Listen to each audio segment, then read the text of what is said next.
এত বড় দুর্ঘটনা কি করে হলো?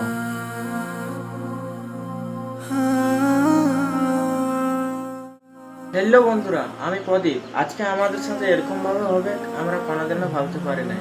আজকে এত বৃষ্টির মধ্যে আমাদের এতটা কষ্ট সহ্য করতে আমরা সেটা কোনোদিনও ভাবিছিলাম না। তো আমাদের সাথে কি হয়েছিল সেটা জানতে হলে অবশ্যই ভিডিওটা শেষ পর্যন্ত দেখতে হবে।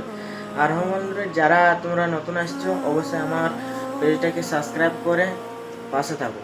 তো আমাদের এদিকে অনেকক্ষণ ধরে বৃষ্টি পড়তেছিল, তার জন্য ভাবলাম ঘরে বসে থেকে আর করবোটা কি, একটা ভিডিওই করি। কিছুক্ষণ খুব ভালো লাগছিল বৃষ্টি দেখতে দেখতে, মানে কি বলবো, অন্যরকমই একটা ফিলিংস আসতেছিল।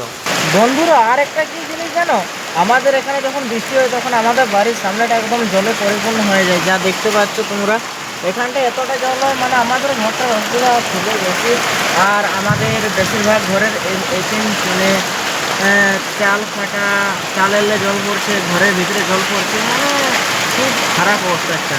এই সবে মাত্র আমাদের বাড়ি বানানো শুরু করেছে, আর কিছুক্ষণের মধ্যে দেখি যে আমাদের ঘরের চালগুলো বৃষ্টির জন্যে মানে কি বলবো ভাঙে গেছে। আর এদিকে দেখছি কড়ি কাটলে আমাদের এদিকে জলও পড়ছে রান্নাঘরেতে, মানে কি বলবো, একটা অন্যরকমই। এরকম তোমাদের কাদের কাদের ঘর আছে অবশ্যই কমেন্ট করে বলবে। আমাদের ঘর যেমন আছে এরকম কাদের কাদের ঘর আছে। কিন্তু একটা কথা গর্ব দিয়ে বলতে পারি, তবু আমাদের ঘর অনেক শান্তি থাকে। হ্যাঁ, আমাদের ঘরের যেথায় দেখবে, রান্নাঘরে বা যেথায় দেখবে, জনঘরে দেখবে, আমাদের দেখবে এরকম জল পড়ছে। মানে কি বলবো, ঘর ভাঙার মতো ক্ষমতা এখন নাই আমাদের। আমরা খুবই মধ্যবিত্ত ঘরের, মানে ঘরের ছেলে। আমাদের খুবই মধ্যবিত্ত ঘরের পরিবার আমরা। আমাদের একটা দেখালাম তোমাদেরকে যে ওই বাড়িটা হচ্ছে, আর আমার একটা স্বপ্ন আছে যে নিজে একটা বাড়ি বানাবো, মা বাবাকে আমি বাড়িটা উপহার দেবো। তো আমি এসব সব মাত্র করতে পারবো তোমাদের সাপোর্টে। তো তোমাদের কাছে একটাই চাওয়া, তোমরা আমাকে একটু সাপোর্ট করো, এইটুকুটাই চাই তোমাদের কাছে, বেশি কিছু চাই না। আর বন্ধুরা, তোমাদেরকে একটা আমি জিনিস দেখাচ্ছি। আমার মাকে দেখবে, এ দেখো আমার মা এখানে বসে আছে। মা কিছু বলে দাও, মা গো কিছু বলে দাও অডিয়েন্সকে, বলো কেমন আছো। কেমন আছো?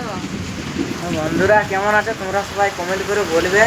আমার মা জানতে চাইছে, এটা হচ্ছে আমার মা আর বাবা। বাবার শরীরটা খারাপ আছে, সেই জন্য বাবা ঘরে শুয়ে আছে।